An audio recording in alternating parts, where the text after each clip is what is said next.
தினம் தன்னன்னா தினம் சரணம் ஐயப்பா ஒளியான குருவே. எல்லாத்துலயும் பப்ளிசிட்டி தேவையா? அப்ப நீ மாலை ஓட்டுக்குன்றது அவங்களுக்கு தெரியப்படுத்தணுமா? கண்டிப்பா என் வியூவர்ஸுக்கு தெரியப்படுத்துவது என் கடமை அல்லவா?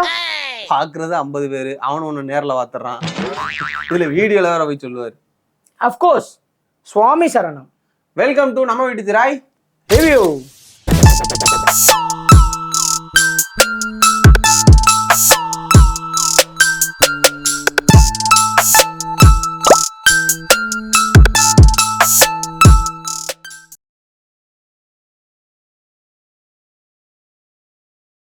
இன்னைக்கு நாங்க பார்த்துட்டு வந்த படம் செல்வமணி செல்வராஜ் டைரக்ஷன்ல துல்கர் சல்மான், ராணா தகுபதி, சமுத்திரகனி, பாக்யஸ்ரீ போஸ் மற்றும் பலர் நடிச்சு நவம்பர் 13 நைட்டே ரிலீஸ் ஆன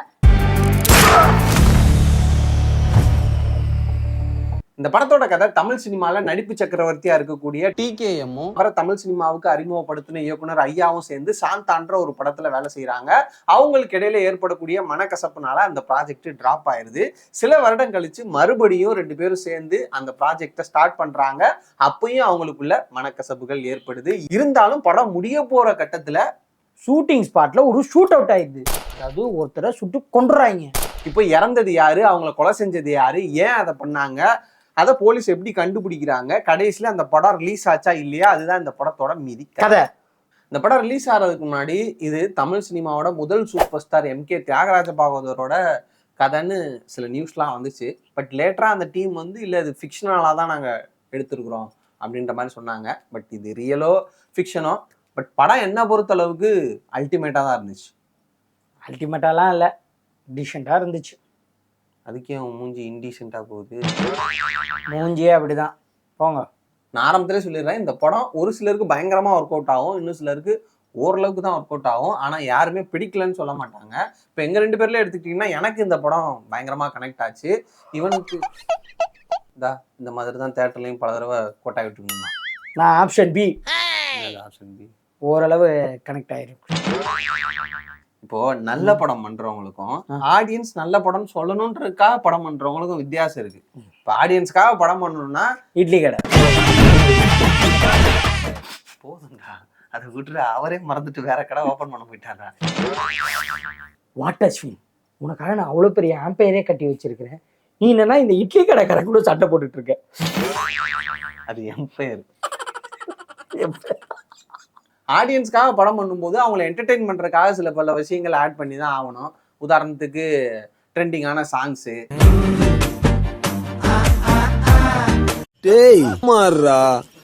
சில பல கேமியோஸு, இது மாதிரியா.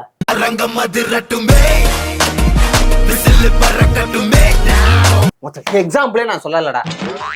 ஆடியன்ஸ்க்காக படம் பண்ணோம்னா அந்த கதைக்கு உண்மையா இருக்க முடியாது. அதுவே ஒரு கதாபாத்திரத்தை உருவாக்கி அந்த கதாபாத்திரங்களுக்குள்ள ஏற்படக்கூடிய பிரச்சனை, அதனால வரக்கூடிய விளைவுகள்னு அந்த கதைக்கு உண்மையா ஒரு படம் பண்ணும்போது தான் அது ஒரு நல்ல படமா இருக்கும். அந்த வகையில இந்த படம் எனக்கு ரொம்ப நெருக்கமான படமா இருந்துச்சு. எனக்கு ரொம்ப தூரமா தான் இருந்துச்சு.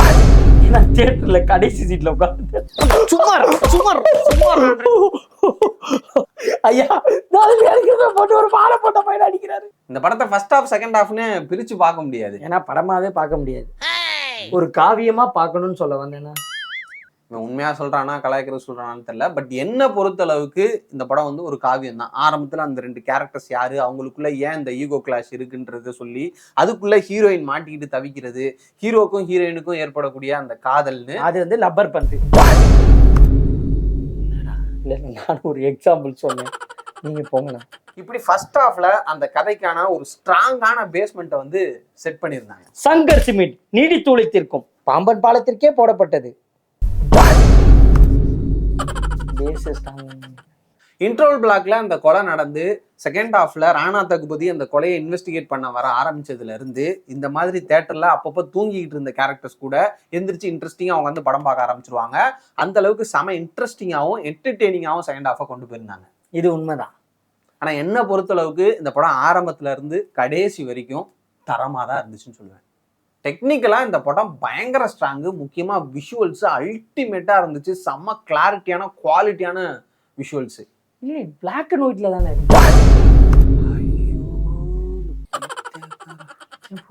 கிளாஷா இருந்துச்சு. படத்துல நிறைய மிரர் ஷாட்ஸ் இருக்கு. குறிப்பா இந்த ட்ரெய்லர்ல துல்கர் சல்மான் பெர்ஃபார்மன்ஸ் பண்ற ஒரு சீன் ஒன்று வரும். அதெல்லாம் பார்க்கும்போது இந்த சீன் எப்படி எடுத்திருப்பாங்க அப்படின்ற ஒரு கியூரியாசிட்டி கிரியேட் ஆகுது. அதே மாதிரி கிளைமேக்ஸ்லயுமே சுத்தி மிரர் இருக்கிற ஒரு ஷாட் இருக்கும். அதெல்லாமே ரொம்ப சூப்பரா இருந்துச்சு. சினிமாட்டோகிராஃபர் டானி சாnchez லோபஸோட ஒர்க்கு பிரில்லியண்டா இருந்துச்சு. அதுக்கு எந்த விதத்திலயுமே குறையாத அளவுக்கு மியூசிக்குமே சூப்பரா இருந்துச்சு. சாங்ஸ் ரொம்ப நல்லா இருக்கும். ஆனா அதை விட ஜேஎக்ஸ் பிஜாயோட பேக்ரவுண்ட் ஸ்கோர் அல்டிமேட். ஒரு சீனையுமே அப்படியே எலிவேட் பண்ணிக்கிட்டே போறாரு.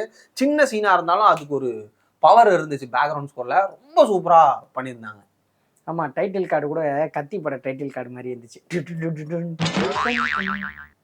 நெக்ஸ்ட் கேரக்டரைசேஷன் வைஸ் படத்துல ஒரு 3 கேரக்டர்ஸ் தான் முக்கியமான கேரக்டர்ஸ். அதுலயும் 2 கேரக்டர்ஸ் தான் ரொம்ப ரொம்ப முக்கியமான கேரக்டர்ஸ். அவங்கள வச்சுதான் அந்த கதையை நகர்த்தி கொண்டு போறாங்க. அதை தவிர்த்து அவங்க மட்டும் இல்லாம சப்போர்ட்டிங்கா வரக்கூடிய எல்லா கேரக்டர்ஸையுமே தரமா வடிவமைச்சிருந்தாங்க. Even Rana Daggubati character second ஹாஃப்ல வந்தாலும் நம்மளுக்கு பயங்கர இன்ட்ரெஸ்டிங்கா இருக்கும். அவர் செய்யற ஒரு விஷயமும் நம்மளுக்கு பயங்கரமா கனெக்ட் ஆகும். முக்கியமா அங்க இருக்கக்கூடிய கேரக்டர்ஸ் ஒருத்தரும் எப்படி பிஹேவ் பண்ணுவாங்க, அவங்களோட குணாதிசயங்கள் எப்படி அப்படின்றத நம்மளுக்கு ரொம்ப அழகா பதிய வச்சிருந்தாங்க. ஒரு பிரில்லியண்டான கேரக்டரைசேஷன். ரைட்டிங் வைஸ் இந்த படம் வந்து என்ன பொறுத்தளவுக்கு ஒரு பிரில்லியண்டான ரைட்டிங் தான் சொல்லுவேன். நெக்ஸ்ட் ஆக்டிங் வைஸ் இந்த படத்துல ஆக்டிங்க்கு நிறைய ஸ்கோப் இருக்கு. ஒருத்தர் இந்த படத்துல அறகுறையா பண்ணியிருந்தா கூட நமக்கு வந்து இந்த படம் லைட்டா கனெக்ட் ஆகாம போயிருந்திருக்கும். ஆனா இந்த படத்துல இருக்கக்கூடிய ஒருத்தரோட பெர்ஃபார்மன்ஸுமே பயங்கரமா இருந்துச்சு. முக்கியமா துல்கர் சல்மான், சமுத்திரக்கனி, பாக்யஸ்ரீ போஸ், ராணா தகுபதி இவங்க எல்லாரோட பெர்ஃபார்மன்ஸுமே அல்டிமேட்டு. எனக்கு ரொம்ப ஃபேவரட்டா இருந்தது பாக்யஸ்ரீயோட பெர்ஃபார்மன்ஸ் தான். ரொம்ப சூப்பரா பண்ணியிருந்தாங்க. பார்க்க கீர்த்தி சுரேஷ் மாதிரியே இருந்தாங்க. லைட்டா ஒரு சில சாயல் இருக்கதான் செஞ்சுச்சு. அதே மாதிரி சமுத்திரக்கனியோட பெர்ஃபார்மன்ஸ் எனக்கு ரொம்ப ஆச்சரியமா இருந்துச்சு. அதுலயும் ஒரு சீன்ல எப்படி நடிக்கணும்னு துல்கர் சல்மானுக்கு சொல்லி கொடுப்பாரு. அதை சொல்லி கொடுத்துட்டு ஒரு இடத்துலையும் மார்க் போட சொல்லுவாரு. அந்த சீன்ல அவருக்கு 100க்கு 100 மார்க் கொடுக்கலாம். பிரிச்சிருப்பாப்ல. சரி இவர் இப்படி பண்ணிட்டாரே, துல்கர் சல்மான் என்ன பண்ண போறாரு அப்படின்னு எதிர்பார்த்து உட்காந்துருந்தா அந்த ஆள் ஒரு வேலை பார்த்திருப்பான். அதுக்கு நம்ம 200 மார்க் போட்டுடலாம். அதே மாதிரி செகண்ட் ஹாஃப்ல வரக்கூடிய ராணா தகுபதியோட பெர்ஃபார்மன்ஸ் செம்ம என்டர்டெய்னிங்கா இருக்கும். அடுத்து சப்போர்ட்டிங் கேரக்டர்ல பாபு கேரக்டர்ல நடிச்சிருக்கிற அவரோட பெர்ஃபார்மன்ஸா இருக்கட்டும், ஒருத்தரோட பெர்ஃபார்மன்ஸுமே தரமா இருந்துச்சு. எங்கேயுமே தரம் குறையவே இல்லை. தரம் தரம் தரம் தான். மொத்தத்துல இந்த காந்தா என்னை பொறுத்தளவுக்கு ஒரு காவியம். என்னை பொறுத்த வரைக்கும் கார்த்திகை மாசம் ரிலீஸ் ஆன ஒரு படம். நல்ல படம்.